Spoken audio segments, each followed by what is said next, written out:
Nosso estudo de hoje está na carta aos Efésios, capítulo 6, versículo 6. Paulo fala o seguinte: não servindo à vista como para agradar os homens, mas como servos de Cristo, fazendo de coração a vontade de Deus. Emmanuel comenta na lição 4 do livro Vinha de Luz, em silêncio: se sabes, atende ao que ignora sem ofuscá-lo com a tua luz. Se tens, ajuda ao necessitado sem molestá-lo com tua posse. Se amas, não firas o objeto amado com exigências. Se pretendes curar, não humilhes o doente. Se queres melhorar os outros, não maldigues ninguém. Se ensinas a caridade, não te trajes de espinhos, para que teu contato não dilacere os que sofrem. Tem cuidado na tarefa que o Senhor te confiou. É muito fácil servir à vista. Todos querem fazê-lo procurando o apreço dos homens. Difícil, porém, é servir às ocultas sem o ilusório manto da vaidade.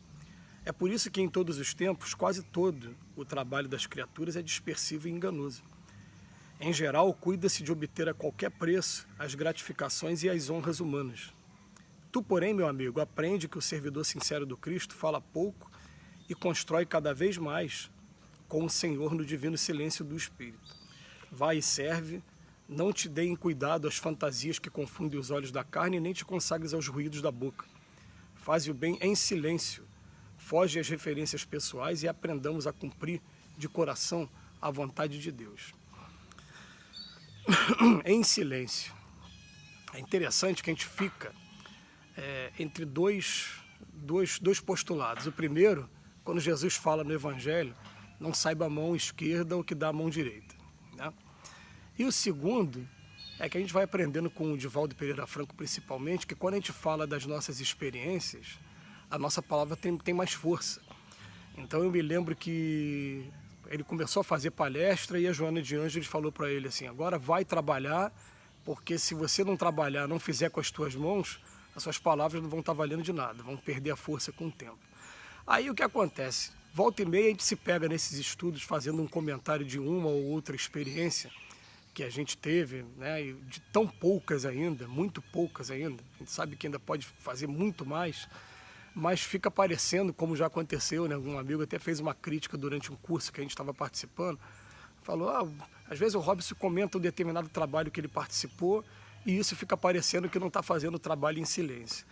A chamada aqui do Emmanuel para o estudo de hoje, ele vem falando assim: se a gente sabe bastante, está em contato com alguém que não tem esse conhecimento, vamos respeitar a etapa que a pessoa se encontra e vamos procurar fazer o melhor que a gente pode dentro de um nível que ele possa entender também, adaptando a nossa linguagem, assim como um palestrante mais experimentado, ele faz quando ele vai dar uma palestra para crianças, ou para adolescentes, ou para alguém que já está na cátedra de uma universidade. Ele pode estar falando do mesmo assunto de 3 maneiras diferentes, adaptando a linguagem à capacidade de conhecimento de cada um.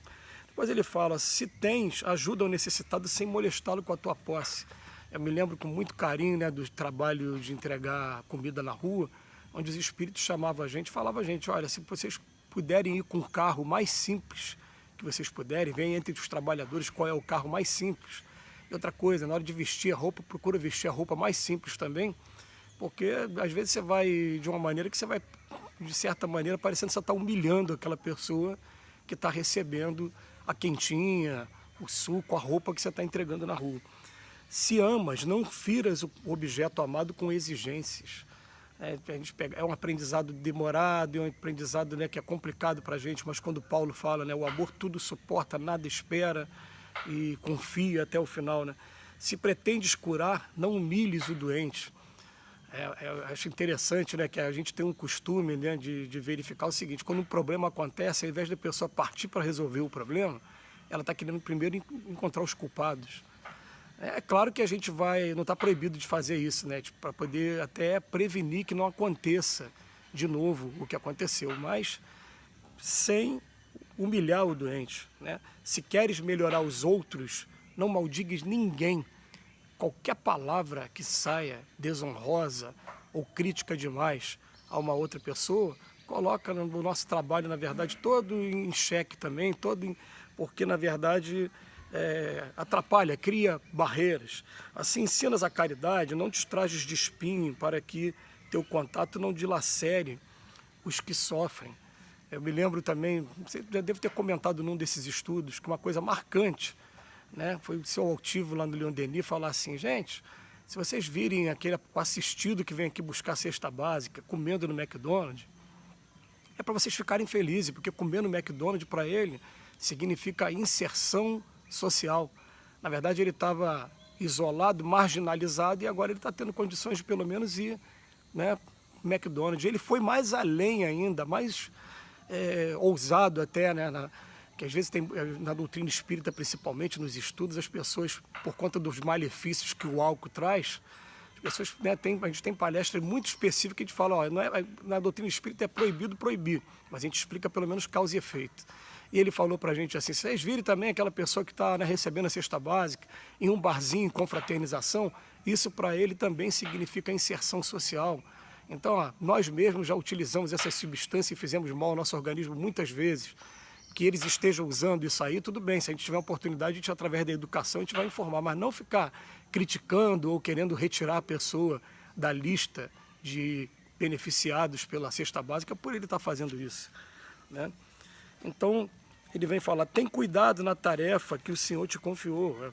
Eu também, ó, é muito fácil servir na frente de todo mundo, mas a tarefa sempre melhor é aquela quando a gente está fazendo com a nossa consciência. A gente só tem a nossa consciência como testemunho, ou um grupo pequeno de amigos como testemunho. E às vezes a gente faz questão de dar esses testemunhos, só para poder incentivar a que as pessoas tomem iniciativa. Eu tenho uma grande amiga que, se ela me ouvir, ela vai saber do que eu estou falando, né? A gente entregar comida na rua e de repente pega um dia com chuva, eu falei, tem muita gente passando fome e não vai ser essa chuvinha que vai parar a gente não. E a gente chegar depois do carro encharcado e dar um abraço, valeu, hoje chuva não para a gente. Isso é gostoso, é legal demais, né?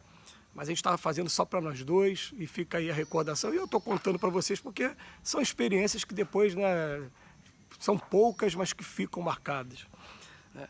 Difícil, porém, é servir as ocultas sem o ilusório manto da vaidade. Esse é que é o problema todo do aprendiz do Evangelho, a gente se sentir vaidoso por estar participando desse ou daquele trabalho. A gente tem que tomar muito cuidado para não deixar a vaidade tomar conta, até porque a gente reconhece aqui que a gente ainda está no aspirantado ao aspirantado, aprendiz mesmo, e eu fico vendo assim, né, quando eu vou nesses asilos, nesses abrigos, que eu vejo a pessoa trabalhando 24 horas por dia ali para zelar pela saúde, não só física, mas principalmente mental e emocional daqueles idosos, daquelas pessoas carentes, ali está o verdadeiro trabalho. O trabalho que a gente faz é um trabalho muito curto, muito pequeno, em pouquíssimas horas durante a semana. Um dia a gente vai chegar ao ponto de fazer esse trabalho mesmo. Então ele fala para a gente, é por isso que em todos os tempos, quase todo o trabalho das criaturas é dispersivo e enganoso. Em geral, cuida-se de obter a qualquer preço as gratificações e as honras humanas. Que a gente tem essa consciência de que o que eu estou fazendo não está sendo para obter honra nenhuma. Pelo contrário, está sendo pela felicidade de estar praticando aquilo, de estar vendo o bem de outra pessoa e sabendo, sim, depois com o tempo acaba acontecendo com a gente, né? Que aquele bem acaba voltando para a gente, sim, mas no início ninguém está preocupado com isso, até porque até os casos de ingratidão aqui daqui a pouco se convertem em tesouros para cada um de nós, não tem problema isso. Tu, porém, meu amigo, aprende que o servidor sincero do Cristo fala pouco e constrói. Tem pouco tempo para crítica porque sabe que o trabalho que tem a fazer é muita gente sofrendo em todos os ângulos da vida humana. Então a gente se apega a escolhe um trabalho e começa a desenvolver e não tem muito tempo de falar. Normalmente nem saber que as críticas chegaram. E quando as críticas chegam, a gente vai pensar assim, tá bom, né? Daqui a pouco essa pessoa vai ter um momento também de começar a trabalhar e vai receber as críticas também e vai ter que aprender a lidar com isso, porque isso é normal aqui no mundo que a gente vive. Então, não vai e serve, não te deem cuidado das fantasias que confundem os olhos da carne e nem te consagres aos ruídos da boca. É o trabalho que a gente vai fazendo de burilamento. Faz o bem em silêncio, foge às referências pessoais e aprendamos a cumprir de coração a vontade de Deus. Para encerrar, me lembrei de uma vez, né, aqueles títulos, quem é você? Um trabalhador da casa espírita. Mas o que você faz? Trabalhador da casa espírita. Que o Senhor nos abençoe hoje e sempre.